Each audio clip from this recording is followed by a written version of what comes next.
Alors endure le jugement de ton Seigneur, et ne sois pas comme l'autre du gros poisson, lorsqu'il appela tout oppressé.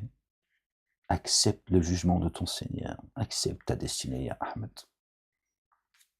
Ne sois pas comme l'autre du gros poisson, lorsqu'il appela tout oppressé. Le verset 1, les gens, Noun. Noun, je vais vous dire ce que la racine de Noun veut dire. C'est pas moi qui le... Il y a un astérix, 690. Noun. D'après les sens multiples de sa racine, la racine du mot Noun veut dire le gros poisson, sauteur, et encrier. D'accord. On parle de la racine du mot, on ne parle pas d'autre chose.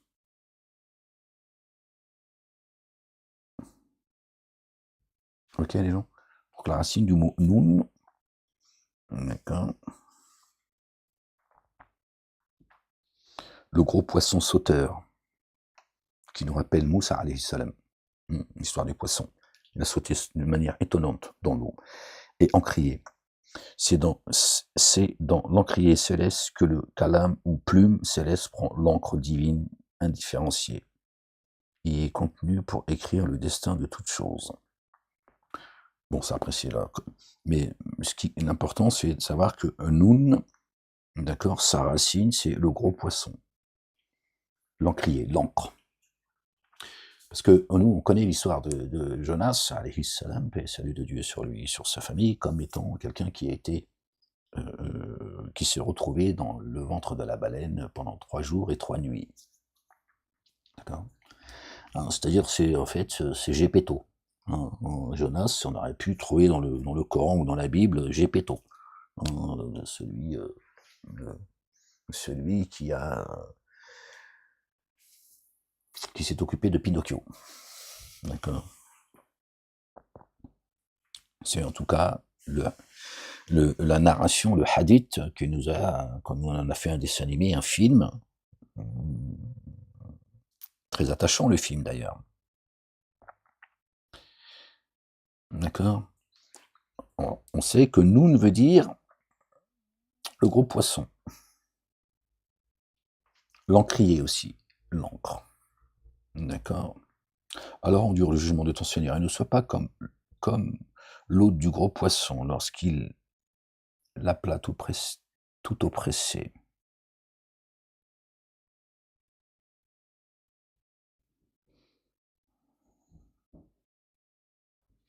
Et s'il a bien fait de ton Seigneur ne lui était pas parvenu, il aurait été abandonné, disgracié, dans un endroit désert, sans écriture, sans encre.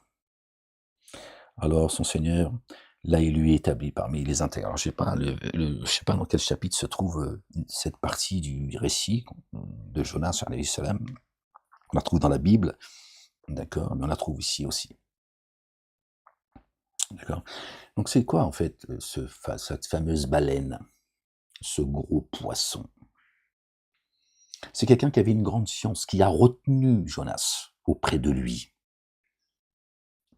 Hein?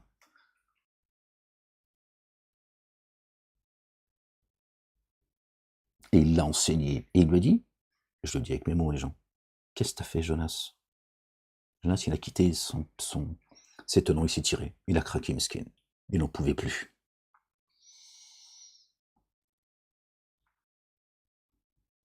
Ils ont tiré au sort et ils l'ont jeté à la mer. Et là, l'histoire de la baleine, etc. D'accord.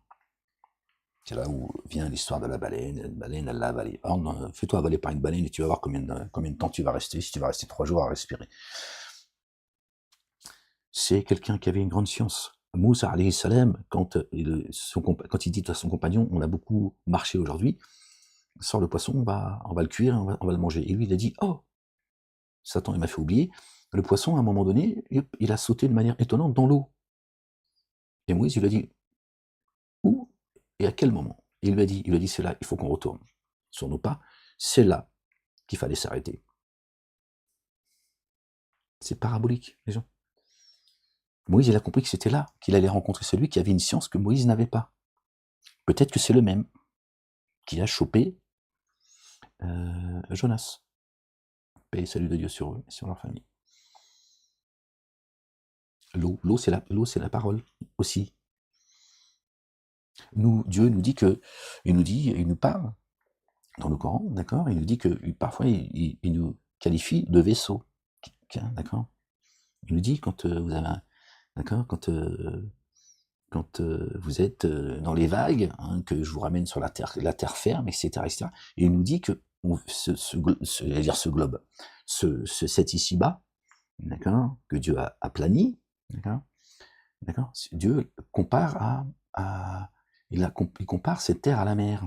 L'eau, elle tombe du ciel. Alors ça, on parle de l'eau, je parle pas de la parole, d'accord, et elle remonte en vapeur. Donc on vit quelque part dans un bocal d'eau, d'accord. C'est pour ça que Dieu fait ce lien avec il fait cette analogie et avec la mer, en fait, comme si que nous vivions, nous, les humains, en pleine mer.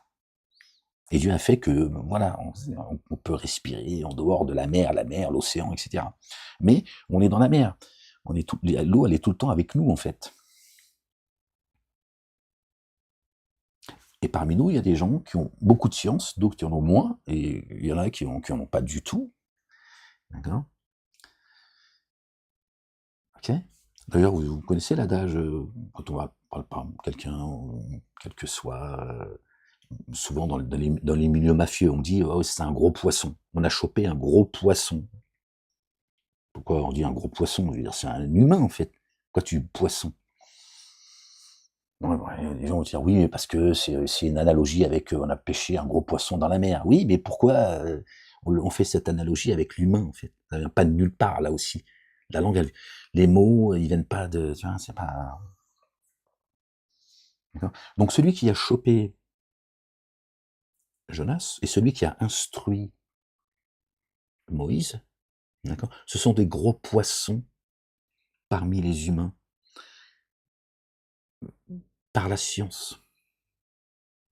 Notre bien-aimé, le fils de notre bien-aimé Marie, paix et salut de Dieu sur eux et sur la famille. D'accord. Quand il a dit à ces pêcheurs, alors je sais plus si c'est Pierre, si c'est, je sais plus exactement lesquels c'était, d'accord. C'était des pêcheurs, ils pêchaient, poissons, ils jetaient le filet, ils pêchaient. Et il leur a dit, je veux faire de vous des pêcheurs d'hommes. Là aussi, on peut faire le lien. Des pêcheurs d'hommes. Maintenant, vous allez pêcher, vous allez chercher des pêcheurs. D'accord. Allez chercher ceux qui cherchent la vérité. Mais maintenant, ce sera plus en mer. Ce sera en mer, mais sur la terre ferme. Ce sera maintenant les hommes que vous allez pêcher. Vous voyez? Et donc, Jonas, alayhi salam, celui avec qui il est resté pendant 3 jours et 3 nuits, c'est quelqu'un qui avait une grande science, et pas une baleine. S'il a été avalé par une baleine, ça y est, il est foutu. Hein. Comme Abraham, alayhi salam, hein, le patriarche, notre bien-aimé, paix et salut de Dieu sur lui, sur sa famille, on l'a jeté dans le feu, si c'était le feu, il crame. Hein. Je veux dire, Dieu, il a mis des règles. Hein. Je veux dire, c'est pas Harry Potter. Hein. D'accord. Moi, si je mets ma main, si je veux que ma main traverse le mur, c'est pas possible. D'accord. Si Dieu avait voulu, ça serait possible. Mais Dieu l'a dit non. Voilà. L'humain, il peut pas passer sa main derrière, à travers un mur en béton. C'est comme ça. D'accord. Dieu ne change pas ses règles, c'est pas parce qu'il est capable de tout que nous, on doit croire que Dieu fait tout et n'importe quoi. C'est la même chose. Si on te jette dans le feu, tu brûles. C'est aussi simple que ça. Quand on a jeté Abraham dans le feu, c'est pas ça le feu. D'accord. C'est on a comploté contre lui. On l'a harcelé, on l'a persécuté, on l'a couvert d'opprobre. C'est ça le feu. Comme toi, à un moment donné, tu peux dire, on te dit alors comment ça va, tu dis en ce moment, c'est l'enfer. Bon, t'es pas en enfer. Pourtant, tu dis, c'est l'enfer. Voilà, c'est la même chose. Donc, c'est pas une baleine qui a avalé Jonas, alayhi salam. D'accord. C'est cette personne à qui Dieu a donné une grande science. Quand il s'est tiré, il a craqué, d'accord. Il l'a gardé. Si tu veux, il a été gardé dans un endroit où il a été oppressé par la science de Dieu.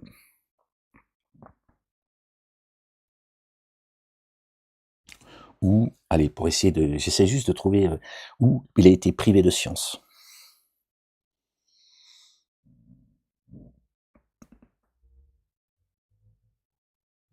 dans un endroit désertique. C'est-à-dire que privé de science, c'est-à-dire il avait affaire à quelqu'un qui avait une science bien plus grande que lui. Il s'est senti complètement démuni. Il dit waouh, comme Moïse face, je crois que c'est le Khadr qu'on l'appelle, je sais plus les gens, pardon si je me trompe. Hein, quand Moïse on lui a posé la question, alors qui c'est qui a le plus de sens? Il a dit c'est moi. C'était pas par orgueil, d'accord. Bref, c'est pas le sujet. Et donc Dieu il l'a mis à l'épreuve. Il y a des raisons à cela aussi, d'accord. Et il n'a pas pu patienter parce que ben, c'est le mystère. D'accord. Donc il avait affaire à quelqu'un qui avait une science que Moïse n'avait pas, alayhi salam. Là, on parle de Moïse, pas de, d'accord, de BHL. Hein. Jonas, pareil, s'est trouvé. Donc il a été gardé, tenu pendant 3 jours et 3 nuits par quelqu'un qui a une science que Jonas n'avait pas. Et c'est pour ça que Jonas dit La ilaha illa anta subhanaka inni kuntu min adh-dhalimin. Il n'y a de Dieu que toi seul. Il a, s'est pas rappelé de ça en fait. Il n'avait pas à quitter. Alors, nous, ne jette pas la pierre. Alhamdoulilah, Dieu l'a couvert de sa miséricorde. Il l'a pardonné, il l'a compté parmi ses élus. Mais il aurait dû, à ce moment-là, dire non, ouais, c'est pas mon affaire, ça. Moi, je peux pas. On sait qu'il a craqué, c'est tout, stop. C'est difficile. Les humains sont fatigants. Il a oublié qu'il n'y a de Dieu que Dieu. D'accord? Le connaisseur du mystère, c'est lui, pas Jonas. Lui, il a craqué, il est parti. Il a dit, pureté à toi. J'ai fait partie de ceux qui se sont enténébrés d'injustice. Parce que j'ai agi selon ma volonté. À un moment donné, j'ai oublié que tu m'as envoyé pour avertir. Pas pour juger les gens ou essayer de... Hein, c'est pas mon affaire. Et Dieu l'a gardé. Il l'a emprisonné par quelqu'un qui a une science que lui, il n'avait pas. Et là, il a compris. Il s'est dit... Quoi? Moi, j'ai cru que j'avais tout compris, que j'étais... Dieu lui a dit, regarde. Il y en a, il va te choper, tu vois, il va te choper avec ma science. La science que je lui ai donnée. C'est ça, les gens, ça n'a rien à voir avec Gepetto, hein, je te le dis tout de suite. Hein.